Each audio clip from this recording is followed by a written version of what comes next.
Students, welcome back to my channel Vinay classes. तो आज हम प्रश्नावली 4.3 पढ़ेंगे। इससे पहले की जितनी भी वीडियो है वो मैंने सारी प्लेलिस्ट में डाल दी है, तो आप प्लेलिस्ट में जाकर पहले 4.1 और 4.2 देखो, इसके बाद ये वीडियो देखो, तब आपको समझ में आएगी। तो चलो, पहला प्रश्न है, नीचे दी आकृति में कोणों के नाम लिखिए। यानी यहाँ पर हमें एक आकृति दी हुई है और इसके हमें कोणों के नाम लिखने हैं। तो पहले तो आप बताओ इसमें कोने कितने हैं। तो देखो, ये एक कोना हो गया है ना, एक, फिर दूसरा, तीसरा और चौथा, यानी इसमें 4 कोण हैं। कितने कोण हैं? 4 कोण हैं। और 4 कोणों के नाम लिखने हैं। पहले तो कोण होता क्या है, तो देखो यहाँ पर एक शीर्ष है ना, एक बिंदु है। इस बिंदु से जब 2 किरणें निकलती है, कितनी किरणें? 2 किरणें। तो इन दोनों के बीच जो झुकाव होता है उसी को हम क्या कहते हैं? कोण कहते हैं। उसी को हम क्या कहते हैं? कोण कहते हैं।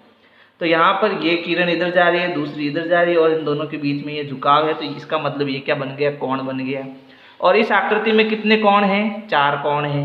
अब कोण को लिखने का तरीका आपको आना चाहिए। कोण को कैसे लिखते हैं, है ना।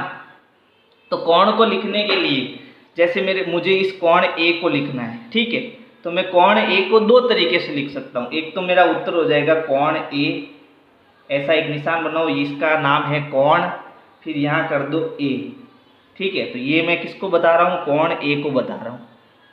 इसको ऐसे भी लिख सकते हैं या ऐसे लिखना पड़ेगा कि भैया कोण, जैसे मान लो मेरे पास 2 किरणें इस प्रकार से, ठीक है, और ये कोण है, और यहाँ पर मान लो एक पॉइंट इधर है और 3 पॉइंट है, एक यहाँ और एक यहाँ। ये मान लो पॉइंट ए है, ये पॉइंट बी है और ये पॉइंट सी है। मुझे बताना है कोण ए क्या होगा। तो यहाँ आपको बताना पड़ेगा ए कहाँ आ रहा है? बीच में, है ना। तो कोण हमेशा बीच में आता है। कोण हमेशा किस में आता है? बीच में। तो जैसे मान लो मुझे कोण ए बताना है, तो ए को आप बीच में रखो। फिर इधर क्या है? बी। तो आप चाहो तो बी इधर लिखो और सी इधर लिखो। तो ए कहाँ आ गया? बीच में। तो जो बीच में आता है, फिर यहाँ कोण का निशान लगा दो। तो जो बीच में आता है हम उस कोण को बताते हैं। तो बीच में यहाँ ए है, तो इसका मतलब हम कोण ए की बात कर रहे हैं। तो अब मुझे यहाँ इधर इस साइड में कोण ए बताना है कि ए क्या होगा। तो देखो, ए बीच में रखना है अपने को। मैंने ये कोण की आकृति बनाई, यहाँ मैंने ए लिख दिया, ठीक है। अब ए के इस साइड में आपकी मर्जी हो तो बी रखो और इस साइड में डी रखो, कुछ भी रखो चलेगा। तो एक तरफ हमें रखना है डी और एक तरफ हमें रखना है बी। तो ये कोण क्या बना? D A B, D A B, D A B, कोण डी ए बी। यानी मैं किसकी बात कर रहा हूँ? ए की बात कर रहा हूँ। बात समझ में आई? तो या तो आप कोण ए ऐसे लिखो या कोण डी ए बी ऐसे लिखो। तो ये एक कोण हो गया। अब हम डी लिखेंगे, तो हम इसको क्या लिख सकते हैं? कोण डी या कोण, हमें बीच में रखना पड़ेगा डी को, है ना। तो डी को बीच में रखते हैं। फिर इधर क्या है? ए, तो ये ए हो गया। इधर क्या है? सी, तो इधर ये सी हो गया। तो अब इसको हम कैसे पढ़ेंगे? कोण ए डी सी, यानी हम किसकी बात कर रहे हैं? इस कोने की बात कर रहे हैं, ठीक है। फिर कोण सी, या तो ऐसे लिखो या इसको ऐसे लिखो कि भैया सी बीच में रहना चाहिए, तो कोण सी बीच में आ गया। इधर क्या है? डी, इधर क्या है? बी। आप इसको ऐसे भी लिख सकते हो, कोण बी सी डी, उल्टा भी लिख सकते हो ना, दोनों ही सही है। चलो, फिर हमारा कोण बी, तो कोण बी को या तो ऐसे लिखो या हो जाएगा ये ए बी सी, बीच में आया बी, है ना। कोण ए बी सी, ये ए से चल रहे अपन, ए फिर बी फिर सी, यानी यहाँ बी बीच में आया तो हम कोण बी की बात कर रहे हैं, ठीक है। प्रश्न संख्या 2 है, संलग्न आकृति में वे बिंदु लिखिए जो, पहला का उत्तर बताना है अपने को, इस आकृति में कोण डी ओ ई के अभ्यंतर में स्थित है। तो पहले हम कोण डी ओ ई को ढूंढते हैं कि वो कहाँ पर है। तो सबसे पहले आप डी को पकड़ो, डी ये रहा, ठीक है। फिर डी ओ ई, तो डी ओ ई यानी ये इस कोण की बात कर रहा है, डी ओ ई। अब इस कोण के अंदर जो बिंदु है वो हमें बताना है। तो देखो, ये बी बिंदु और ई बिंदु तो इस किरण के ऊपर है ना, तो ये अंदर तो है नहीं। अंदर कौन है? ये ए बिंदु है। तो हम इसका उत्तर लिखेंगे बिंदु ए, बिंदु ए, ये हमारा उत्तर हो जाएगा, ठीक है। कोण डी ओ ई के अभ्यंतर में स्थित है, कौन है? बिंदु ए स्थित है, ठीक है। फिर बी, कोण ई ओ एफ के बहिर्भाग में स्थित, यानी बाहर की ओर जो स्थित है, तो कोण EOF, तो ये EOF, तो इस कोण के जो बाहर बिंदु है वो हमें बताने हैं। तो अगले प्रश्न में कोण EOF के बहिर्भाग में स्थित है ना, तो ये EOF, इस कोण के बाहर, इस कोण के बाहर, तो बाहर देखो एक तो C है, एक A है और एक D है, तो 3 बिंदु इस कोण के है ना, यानी इधर इसके बाहर जो है, इस पूरे के बाहर वो बिंदु हमें बताने हैं। ये पूरा कोण होगा हमारा, ठीक है। तो इसके बाहर कौन है, C, A और D, तो बिंदु C, A और D, ये तीनों बिंदु क्या है, बाहर है ना। फिर EOF पर स्थित, तो यहाँ पर कोण EO और F, इस पर स्थित बिंदु हमें बताना है कि इस पर स्थित कौन कौन है, तो इस लाइन पर जो स्थित है वो हमें बताना है। तो B, E और F ये तीनों ही इस पर स्थित है। तो बिंदु, एक बिंदु तो हो गया B, E और F, B, E और F, ये तीनों बिंदु जो है इस कोण पर स्थित है। एक बिंदु और है जो इस कोण पर स्थित है, वो है O, है ना, ये भी तो इस पर स्थित है, तो यहाँ हमें O भी लिखना पड़ेगा। तो अगला प्रश्न देखो, अगला प्रश्न है, दो कोणों की रफ आकृतियां खींचिए जिससे उसमें एक बिंदु उभयनिष्ठ हो।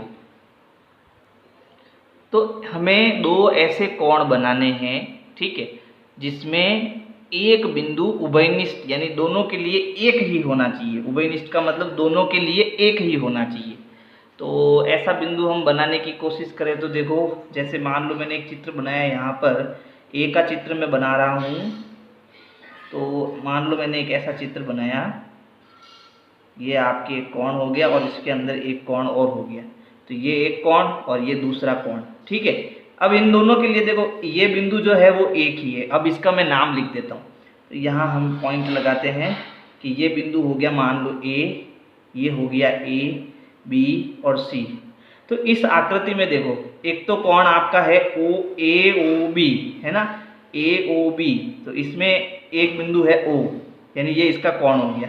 दूसरा है आपका BOC, तो इसके लिए भी ये आपका बिंदु O हो गया। तो एक इसमें जो कोण है, एक बिंदु जो है वो उभयनिष्ठ आ रहा है। अब हम B का चित्र बनाएंगे, तो इसमें देखो, उनमें दो बिंदु उभयनिष्ठ हो, है ना। पहले तो हमें एक बिंदु उभयनिष्ठ बताना था, अब मुझे दो ऐसे कोण बनाने हैं जिनमें दो बिंदु उभयनिष्ठ हो। तो हमें दो बिंदु उभयनिष्ठ बताना है, तो इसी चित्र में हम दो बिंदु उभयनिष्ठ बना सकते हैं। कैसे कि मान लीजिए कि ये आपका एक किरण हो गई, ये दूसरी किरण हो गई और ये तीसरी किरण हो गई। यहाँ बिंदु O है, यहाँ बिंदु A है, यहाँ बिंदु B है और यहाँ पर बिंदु C है। तो अब देखो, एक बिंदु आपका O है ना, और एक बिंदु B है। तो ये दोनों बिंदु जो है, ठीक है, ये दोनों अलग अलग कोणों में दो उभयनिष्ठ बिंदु है। बात आई समझ में? भाई दो अलग अलग कोण बनाने अपने को, तो एक कोण ये हो गया, दूसरा कोण ये हो गया। अब मुझे दो बिंदु बनाने हैं, तो एक बिंदु ये हो गया, दो बिंदु ये, दूसरा बिंदु ये हो गया और दोनों उभयनिष्ठ है ना। तो ये आपके B के लिए दो बिंदु उभयनिष्ठ O तथा B, ये आपका उत्तर। और इसमें बिंदु O, बिंदु O, केवल एक उभयनिष्ठ बिंदु चाहिए तो बिंदु O, दो चाहिए उभयनिष्ठ अलग अलग तो O और B, ठीक है। तो B का उत्तर भी हो गया। अब C का उत्तर बताना है। अब इसमें हमें तीन बिंदु चाहिए, तो चित्र तो हमारा यही हो जाएगा, है ना, चित्र तो यही हो जाएगा। ये मान लो जी O हो गया, ये A हो गया, ये B हो गया और C हो गया। अब इसके अंदर हम एक बिंदु ले लेते हैं D, ठीक है। तो देखो, इस लाइन पर तीन बिंदु O, D और B, ये दो अलग अलग कोण में तीन उभयनिष्ठ बिंदु हो गए। तो कौन कौन? बिंदु O, D और B, ये तीन अलग अलग उभयनिष्ठ बिंदु हो जाएंगे। अब D का उत्तर देखो, तो D में इसमें हमें चार बिंदु चाहिए, तो यही आकृति ले लो आप और इसमें चार बिंदु बना दो, ठीक है। कि ये हो गया O, ये हो गया A, B, C, ये हमारा D और इसके अंदर एक और ले लो E। तो यहाँ चार बिंदु उभयनिष्ठ हो जाएंगे। कौन कौन से? बिंदु O, E, B और D, ये हमारे चार अलग अलग बिंदु हो जाएंगे। फिर अगला है, उनमें एक किरण उभयनिष्ठ हो, तो यही चित्र आपका A, यही चित्र आपका काम आ जाएगा। तो देखो इसमें एक उभयनिष्ठ, इसमें कितनी किरण है, इससे हम किरण कहते हैं। ये 1 2 और 3 इसमें किरणें हैं, और 3 में यहाँ जो ये दूसरी किरण है वो इस कोण में भी है और इस कोण में भी है। इसका मतलब ये क्या है, उभयनिष्ठ है।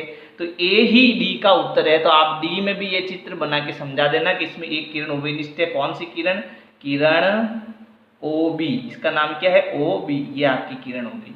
ठीक है, तो अगर मेरी वीडियो आपको पसंद आए तो लाइक करो, सब्सक्राइब करो, शेयर करो, कमेंट करो। Thank you. विनय क्लासेज की प्लेलिस्ट के लिए आपको यूट्यूब के सर्च में जाना है, ऊपर लिखना है विनय क्लासेज और सर्च करना है। इसमें आपको मेरा चैनल दिखाई देगा, चैनल में आपको जाना है। इसके बाद में यहाँ पर देखो होम, वीडियोज़ और प्लेलिस्ट का ऑप्शन है। तो इस प्रकार से आप मेरी प्लेलिस्ट पा सकते हैं।